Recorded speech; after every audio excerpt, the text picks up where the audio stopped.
लेकिन 400 पार का नारा जनता ने ब्रेक लगाया, इसलिए संविधान पर चर्चा हो रही है।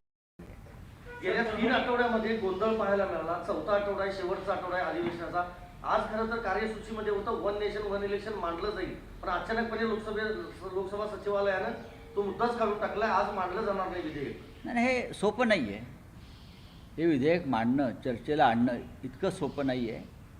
बहुमत जरी असलं तरी संविधाना इतकाच हा एक महत्त्वाचा मुद्दा आहे। चला, थँक्यू व्हेरी मच।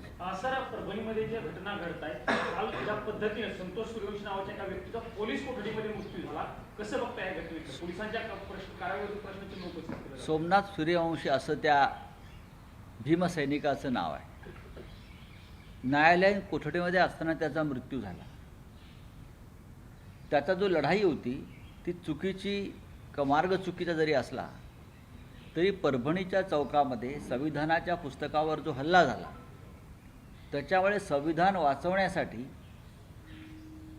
त्यानं तिथे संघर्ष केला। पोलिसांनी त्याला अटक केली, त्यानंतर त्याचा मृत्यू झाला। याची जबाबदारी देवेंद्र फडणवीस याची, गृहमंत्री म्हणून स्वतःला गृहमंत्री समजतात।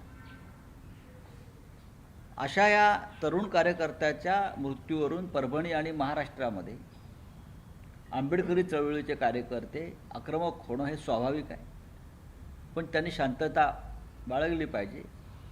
महाराष्ट्रात जे सरकार आलेलं आहे ते सरकार का आलं? संविधान विरोधी, आणि त्याच्यामुळे संविधान रक्षकांचे बळी का जात आहे याचा विचार पुन्हा एकदा आंबेडकरी जनतेनं करण्याची वेळ आलेली आहे। बोलिये।